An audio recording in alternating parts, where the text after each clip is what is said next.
আল্লাহ পাক আজকে আপনাকে হয়তো 1 কোটি টাকা দিয়েছেন, কালকে আল্লাহ না করুক 1000 টাকার জন্য মানুষের কাছে হাত পাততে বাধ্য করতে পারেন আল্লাহ পাক। এমনও কিন্তু দিন আসতে পারে, দিন সবার সবসময় সমান থাকে না। আজকে আপনার কাছে 1 কোটি টাকা আছে, কিছু মনে হচ্ছে না, কালকে কে জানে আল্লাহ না করুক যে 1000 টাকা কারো কাছে চাইতে হচ্ছে, 1000 টাকার জন্য ঠেকে গেছেন, হতে পারে না? তো রিজিককে মানুষ তাজিম না করলে রিজিক দূরে চলে যায়। দুটো বিষয় খেয়াল রাখবেন, দুটো বিষয়। এক হচ্ছে মাঝে মাঝে মনের মধ্যে কিছু আমল করার ইচ্ছা আসে না? মনে হলো যে আচ্ছা একটু 10টা আয়াত পড়ি, মনে আসে না মাঝে মাঝে? এমন মনে হয় না? ওই সময় এই যে মনের মধ্যে যে এই ইরাদাটা জাগ্রত হওয়া, এটাকে আমরা বলি ওয়ারিদ। অন্য ভাষায় আপনি বলতে পারেন মেহমান। কি বলতে পারেন? এটা আল্লাহর পক্ষ থেকে আপনার কলবের মধ্যে মেহমান হিসেবে এসেছে। এখন আপনি যদি আমলটা করেন, সেই মেহমান বারবার আপনার কলবে আসবে। যদি আপনি ওই সময় আমলটা না করেন, মেহমান চলে যাবে, মেহমান অসম্মানিত হলে পরে আর আসবে না। একইভাবে রিজিক আল্লাহ পাক দিয়েছেন, এর তাজিম যদি করতে পারেন রিজিক বেশি আসবে। রিজিকের তাজিম সম্মান করতে না পারলে রিজিক আসবে না, বেশি কমে যাবে। উসমান রাদিয়াল্লাহু আনহু সবচেয়ে ধনী ছিলেন না? কেন জানেন? কেন? এটা কি জানেন কেন ধনী ছিলেন? একে তো তিনি প্রচুর দান সদকা করতেন, এটা তো আপনারা জানেনই। আরেকটা জিনিস অনেকে জানে না, তিনি উটের পিঠে বসেছিলেন, কিছু একটা খাচ্ছিলেন, এই 2-1টা দানা পড়ে গেছে নিচে। উটের পিঠ থেকে নেমেছেন, নেমে সেই দানা উঠিয়েছেন, পরিষ্কার করেছেন, ধুয়েছেন, আবার খেয়েছেন। তার এই 2-4টা দানার কোনো কিন্তু মানে পরোয়া না করলেও চলে, তার প্রচুর অর্থ সম্পদ আছে। এত অর্থ সম্পদ যে তাবুক যুদ্ধের দিন 30,000 সেনাবাহিনীর দায়িত্ব নিয়েছেন। 30,000 সেনাবাহিনীর দায়িত্ব নিয়েছেন। সেনাবাহিনী যাবে, থাকবে, খাবে, তাঁবু টাঙাবে, সব দায়িত্ব তার। 30,000 সেনাবাহিনীর দায়িত্ব নেওয়া কি চারটাখানি কথা? তো এই সাহাবী এই কয়েকটা খাবারের দানা উঠিয়ে খেলেন। নবী সাল্লাল্লাহু আলাইহি ওয়াসাল্লাম বলেছিলেন যে তোমাকে আল্লাহ পাক রিজিক বাড়িয়ে দিবেন না কেন? তুমি রিজিকের যে তাজিম বা যে সম্মান তুমি করো, এর বদৌলতে আল্লাহ পাক তোমাকে বেহিসাব রিজিক দিবেন। দুইটা বিষয় খেয়াল রাখবো।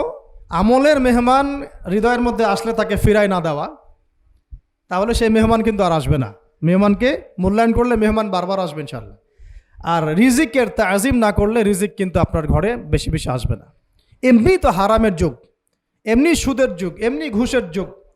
অলমোস্ট এভরি ফ্যামিলি সুদখোর এখন, অলমোস্ট এভরি ফ্যামিলি। মেয়েরা স্পেশালি যারা শাশুড়ি টাইপের, আপনারা মাইন্ড করেন না, তাদের সাইকোলজি যে এতই নিচে নেমে গেছে এখন যে আমার মেয়ে জাহান্নামে যায় যাক, হ্যাঁ আমার মেয়ে জাহান্নামে যায় যাক, সমস্যা নাই, দুনিয়াতে সে যেন ভালো থাকে। এটা কেন বললাম?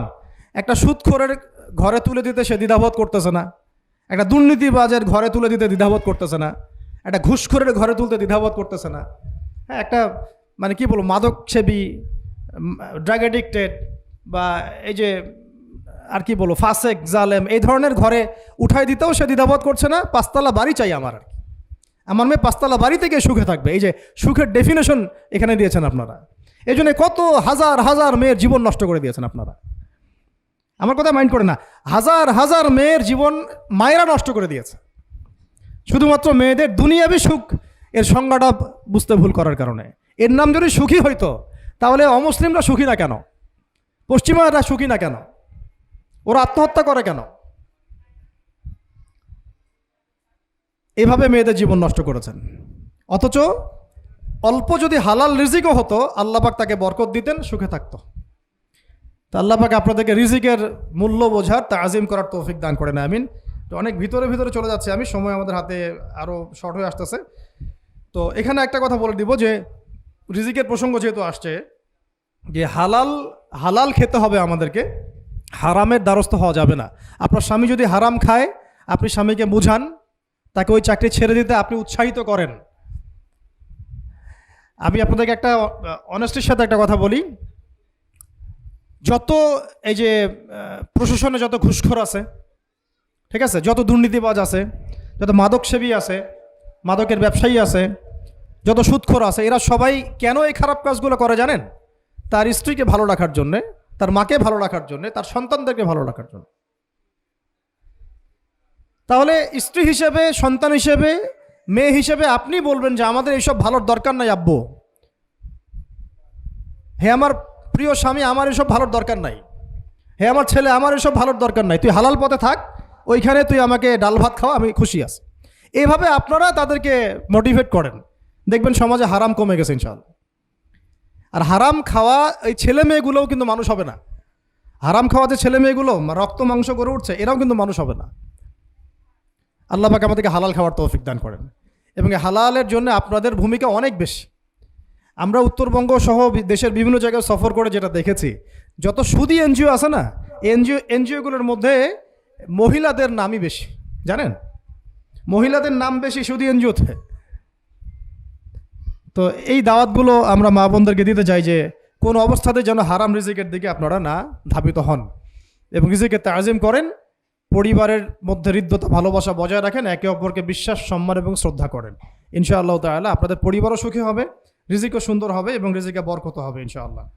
এরপরে আমি আর দু একটা পয়েন্ট নোট করেছি, বলে শেষ করে দিচ্ছি যে এটা স্পেশালি আমি আমাদের ওইসব দিনই বোনদেরকে বলতে চাচ্ছি যে বোনেরা এখনও বিয়ে শাদী করেন নাই। সেটা হচ্ছে যে বিয়ে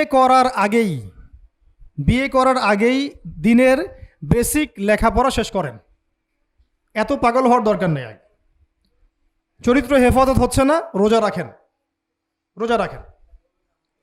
ঠিক আছে? দিনই পড়াশোনা আগে শেষ না করে বিয়ে করতে যায় না।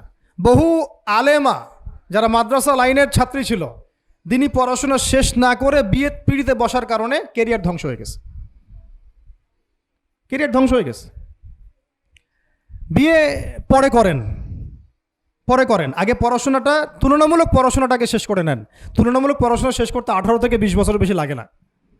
যদি আপনি শুরু থেকে শুরু করেন, একদম 18 থেকে 20 বছর হতে হতে আপনার পড়াশোনা মোটামুটি শেষ হয়ে যাবে।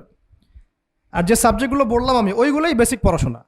এখন এটা হয়তো সবার ভাগ্যে নসিব নাও হতে পারে, সেক্ষেত্রে বিকল্প অপশন আমরা যাব। কিন্তু আগে মূলনীতি হচ্ছে একটা লেভেল পর্যন্ত পড়াশোনা করার পরেই বিয়ে করেন, কারণ বিয়ের পরে আপনার যত রেসপন্সিবিলিটি আসবে, এটা তখন পড়াশোনা মেনটেন করা এতটাও সহজ না, প্রায় অসম্ভবের পর্যায়ে পড়ে যায় আর দু একটা বাচ্চা কাচ্চা হয়ে গেলে তো তখন আর কোনো কথাই নাই।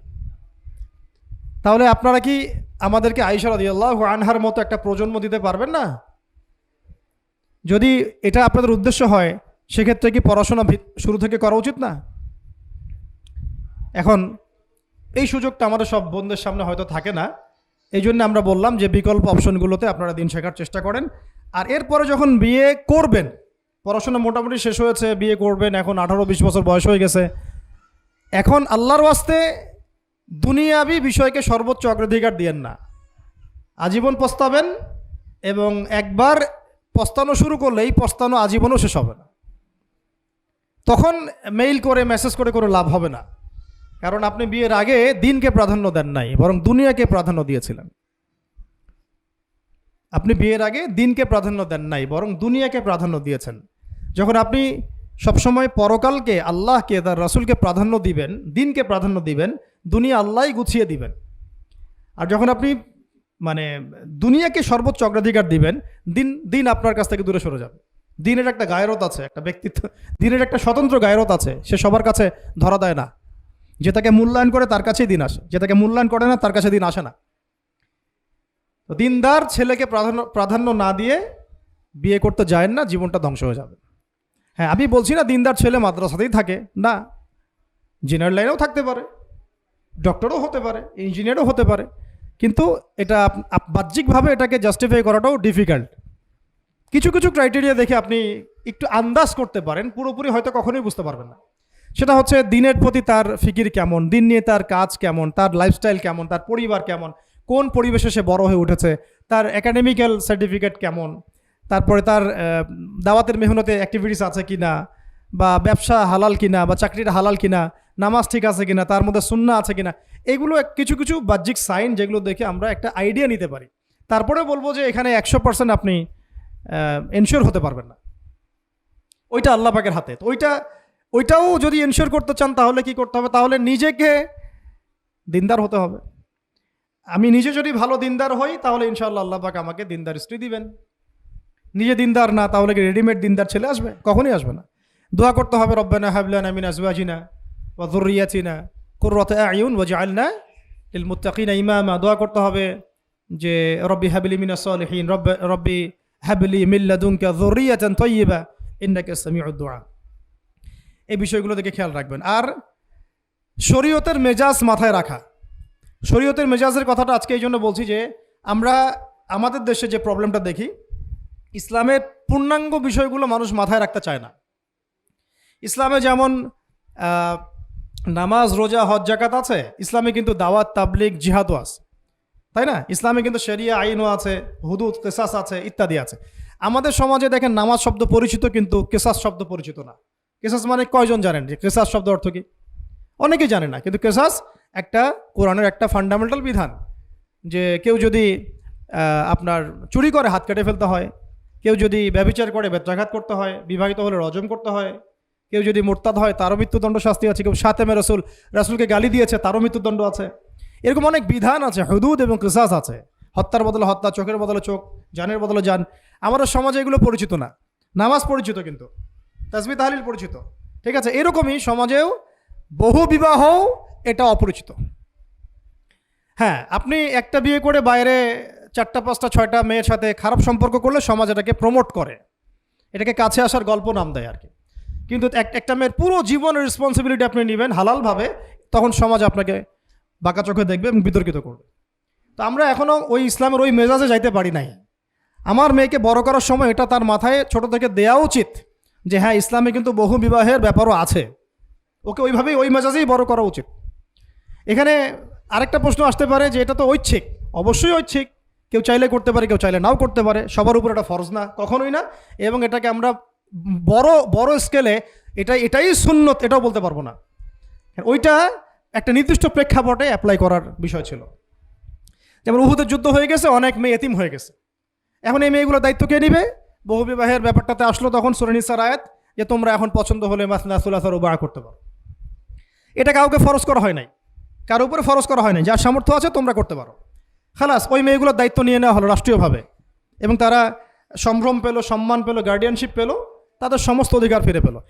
এটা ইসলামের একটা বিধান আছে। একেবারে এটাকে বাদ দিয়ে এটাকে অস্বীকার করা, কুফরি করলে কিন্তু কোরআনের সাথে আপনার কুফরি হয়ে যাবে। আপনার নিজস্ব রুচিবোধ থাকতে পারে যে আমি এটাকে পছন্দ করি না, সেটা আপনার ডিসিশন, এটা কোনো সমস্যার কিছু নাই। এমনকি ইসলাম আপনাদেরকে বলেছে যে মেয়ের অনুমতি ছাড়া তাকে বিয়েও দেওয়া যাবে না। সবার নিজস্ব জায়গা থাকতে পারে, কিন্তু ইসলামের প্রত্যেকটা বিধানকে মাথায় রাখা যে এটা ইসলামের একটা অংশ। না হলে আমরা অনেক সামাজিক সমস্যার সমাধান দিতে পারবো না। বাংলাদেশে এখন 6 লক্ষ মেয়ে আছে যারা এতিম, অবিবাহিতা, বিধবা, আরও বেশি। আমরা রাষ্ট্রীয়ভাবে তাদের কোনো ব্যবস্থা করতে পারবো না, সম্ভব না। তো এইখানে মেয়েদেরকে, যেহেতু মেয়েদের মধ্যে আমি কথাগুলো বলছি, এই জন্য আমি এই কথাটা টাচ করলাম যে ইসলামের পূর্ণাঙ্গ বিষয়গুলো আমাদের মাথার মধ্যে রাখা, যে আমাদের যেন এমন কোনো বিষয়কে অস্বীকার করে না বসি যেটা আবার আমাকে ইমান থেকে বের করে দিবে। আমার নিজের আমল না হতে পারে, আমি নিজে সেটা পছন্দ না করতে পারি, বা আমার মতামত থাকতে পারে, সেটা আলাদা ইস্যুস। কিন্তু ইসলামের বিধানগুলোকে আমরা কোনোভাবে যেন ডিনাই করতে না যাই, এটা আমাদের মাথায় রাখতে হবে। আর এটা সমাজের কল্যাণের জন্যই আল্লাহ রাব্বুল আলামিনের পক্ষ থেকে একটা এখতিয়ার দেওয়া হয়েছে। আর 2টা বিষয় বলে শেষ করে দিচ্ছি, সেটা হচ্ছে ওই যে ইলমের কথা বলেছিলাম শুরুতে, এর সাথে আমি আমার ব্যক্তিগত জীবন থেকে বলছি। আর 3টা জিনিস ইলমের সাথে খুব বেশি কানেক্টেড, এটা মাথায় রাখবেন। একটা হচ্ছে আদব। একটা কি? আদব। আদব রক্ষা করতে না পারলে ইলম অর্জন করতে পারবেন না। তাই আদব রক্ষা করার জন্য আমাদেরকে ওই জেনারেল লাইনে পড়াশোনার মেজাজটা ত্যাগ করে আসতে হবে। আমরা ওইখানে যে মেজাজে পড়াশোনা করি, ওই মেজাজটা আমাদেরকে একটু কর্পোরেট হতে শেখায়। মানে আমি বেতন দিয়েছি 500 টাকা, আমি 500 টাকার ক্লাস পাইলাম না কেন, তাই না? মেজাজটা এরকম আর কি। অথচ এখানে ওস্তাদের দোয়া নেওয়ার জন্য আমাদেরকে সিরিয়ালে দাঁড়িয়ে থাকতে হবে। এটা হচ্ছে এই প্ল্যাটফর্ম, এটা হচ্ছে ওই অন্য জায়গা। এখানে একজন নবী হয়েও মুসা আলাইহিস সালাম যুগের পর যুগ হাঁটছেন এমন একজন ব্যক্তির সাক্ষাতের জন্য যিনি তার চেয়ে বেশি জ্ঞানী। তার নাম খিদর আলাইহিস সালাম, যিনি তাকে সাথে নিতে চাচ্ছেন না। তিনি বলছেন যে ইন্নাকা লান তাস্তাতিআ মাইয়া সাবরা, তুমি তো আমার সাথে ধৈর্য ধরতে পারবে না। কিন্তু মুসা আলাইহিস সালাম তারপরও চললেন, বারবার প্রশ্ন করলেন, কিন্তু শেষ পর্যন্ত সম্পর্ক কিন্তু নচ্ছেদ হয়ে গেল। মনে আছে কি? হাদিস সূরা কাহফের কথা বলছে। তো এটা হচ্ছে এই ইলমের জায়গাটা এমন একটা ইলমের জায়গা যেখানে আদব রক্ষা না করলে ইলম পাওয়া যাবে না। আরেকটা বিষয় হচ্ছে তাসকিয়া, ইলম অর্জন করে ওস্তাদের কাছ থেকে দোয়া নেওয়া এবং আত্মশুদ্ধি অর্জন করা। মনের মধ্যে কোনো হিংসা না রাখা। আমাদের সবার এখন মনের মধ্যে যে হিংসা দিয়ে ভর্তি, হিংসাগুলোকে ছেড়ে দেন, মন বড় করে ফেলেন, আল্লাহর জন্য ছেড়ে দেন, হিংসা ত্যাগ করেন, গীবত করা বন্ধ করে দেন, অপবাদ দেয়া তো একেবারেই নিষেধ। পরশ্রী কাতরতা ছেড়ে দেন, মনটাকে একদম খালেস করে রাখেন। একদম সাহাবী সম্পর্কে নবীজি বলছেন, এই যে এখন যে সাহাবী ঢুকবে মসজিদে ও জান্নাতি, সবাই আগ্রহ নিয়ে বসে আছে, কে এসে ঢুকলেন জান্নাতি। পরের দিনও সেম কথা, এখন যে ঢুকবে সে জান্নাতি। সেম সাহাবী ঢুকলেন, পরের দিনও সেম কথা, এখন যে ঢুকবে সে জান্নাতি। সেম সাহাবী ঢুকলেন। এবার একজন সাহাবী কৌশল করে তার বাসায় গেলেন, দেখি তো কি আমল করে সে। তো দেখলেন তো রাত্রেবেলা তাহাজ্জুদে উঠতেছে না, এশার নামাজ পড়ে ঘুমায় গেছে, ফজরের নামাজে উঠলো। 3 দিন থাকলেন, 3 দিন সেম সেম। তখন তিনি বললেন, আচ্ছা ভাই, তোমার ব্যাপারে নবীজি এরকম মন্তব্য করেছেন, তোমাকে তো এমন কোনো খাস আমল করতে দেখলাম না। তো তিনি বলছেন, আচ্ছা একটা বিষয় হতে পারে, আমি অত বেশি আমল হয়তো করি না, কিন্তু আমি যখন ঘুমাতে যাই আমি সবাইকে মাফ করে দিয়ে ঘুমাই। মন ফ্রেশ, মনটা থেকে সব বের করে দেওয়া, এটা তাসকিয়া, এটা ইলমের সাথে সম্পৃক্ত। আল্লাহ পাক আমরা সবাইকে এই বিষয়গুলো বোঝার তৌফিক দান করেন, আমিন। আর এরপরে আমি বলবো যে সন্তান প্রতিপালনে যত্নশীল হন, কারণ এরপরে তো আমাদের অ্যাসেট তারাই। এবং মেয়েদেরকে আমি বলবো যে আপনারা বেশি বেশি সন্তান নেবেন। কে শিখাইছে একটা বাচ্চা নিতে হবে, 2টা বাচ্চা নিতে হবে? এগুলো বোগাস কথাবার্তা পশ্চিমারা শিখাইছে। আর নবী সাল্লাল্লাহু আলাইহি ওয়াসাল্লাম কি বলেছেন? আমি সেই নারীদেরকে নিয়ে গর্ব করব যেই নারীরা বেশি বেশি সন্তান জন্ম দিতে পারে। আমি আমার উম্মতের সংখ্যা নিয়ে গর্ব করব। হ্যাঁ, সবার ফিজিক্যাল কন্ডিশন এক না হতে পারে, কিন্তু এই মানসিকতাটা ত্যাগ করতে হবে যে আমার একটাই, 2টি সন্তানের বেশি নয়, একটি হলে আরও ভালো হয়।